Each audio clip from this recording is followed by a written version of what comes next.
give me a sec. I'll tell you,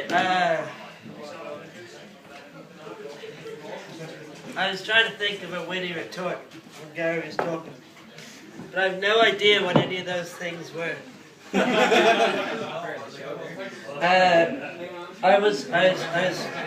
I'll tell you, I was talking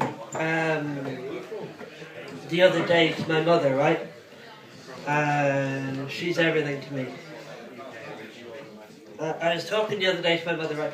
And this happened a while ago, the thing we were talking about. It was more about, I guess it was the time we were going to England. Well, me and my friend, not my mother.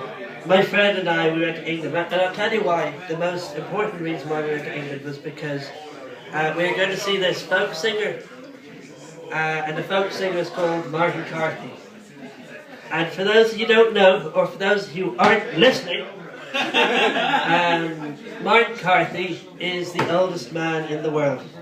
And he's also a singer, an English folk music singer, as distinct from an Irish folk music singer. He's English of origin. I'll tell you, I was talking to my mother the other day, she's everything to me, about the time I went over to England with my friend to see Martin. And that's the thing about mothers, isn't it? You know? They don't understand your obsession with Martin Carthy, the oldest man in the world, the English folk singer, the English folk singer of English origin. Because, you know, she goes, James, we got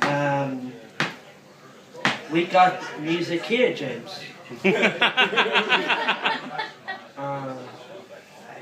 We got Christy Moore. We got that other one. She doesn't listen to a lot, you know, she turns on the radio. She was listening to Bono. You know, we got him.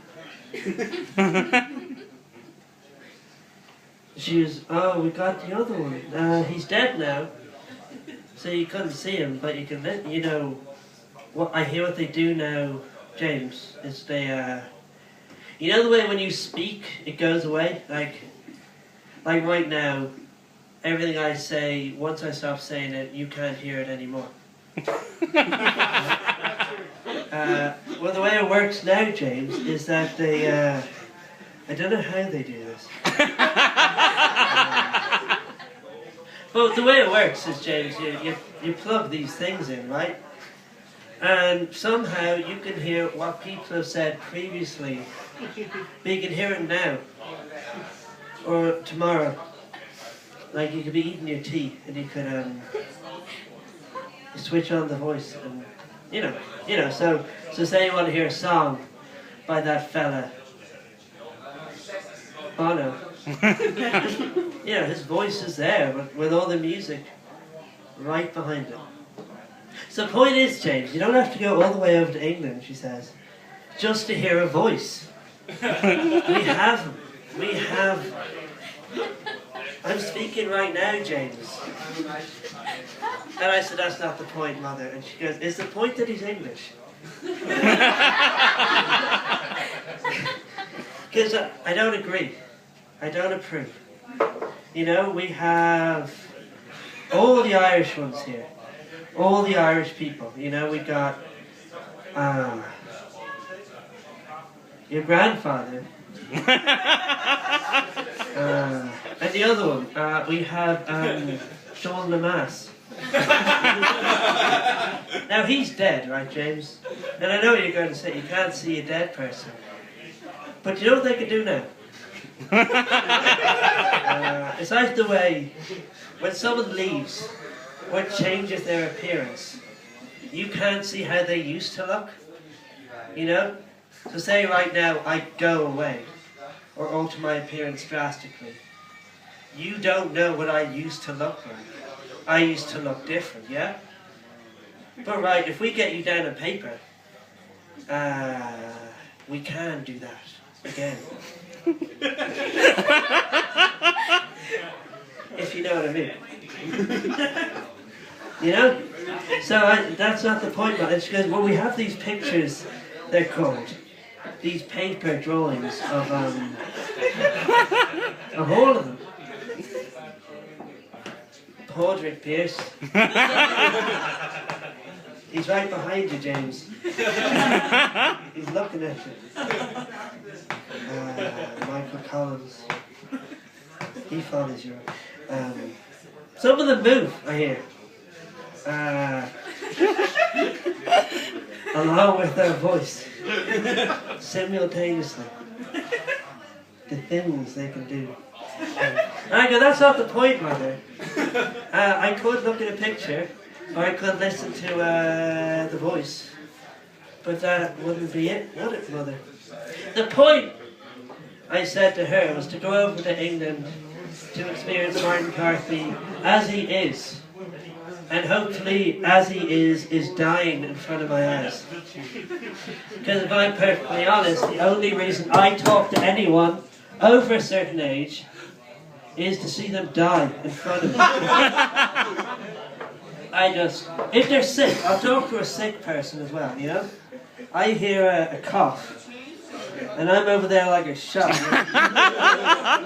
looking them in the eye for a glimmer that just says, I'm not long for this world. So I go over on the plane, a marvellous invention, and I go to the concert to see Michael Carthy perform. And what he does is he gets up on stage, right? And all this noise comes out of his mouth. Just hideous noise. Because he's a very old man. The fact that he is up on that stage at all is more impressive than anything at all. Like literally anything at all. I'm just sitting there, stuck to my seat. This old man in front of me, refusing to die. And he does a trick, which annoyed me, right? And he's singing, he's making noise, stuff is coming around his mouth. And he's wandering around the stage, you know, he goes over to this bit. He goes over to this bit, right? And he goes over to the bit that's like a small cliff at the edge of the stage. You know, it's like a cliff. At the, like if this was the stage, the cliff, right? And I thought he was about to fall, but surprisingly for a man of his age, he recovers his balance and goes on to live a long, fulfilling life. So I went home disappointed, if I'm being terribly honest. But you know, that's what you got to expect when you're dealing with them living. I suppose. Right, that's that.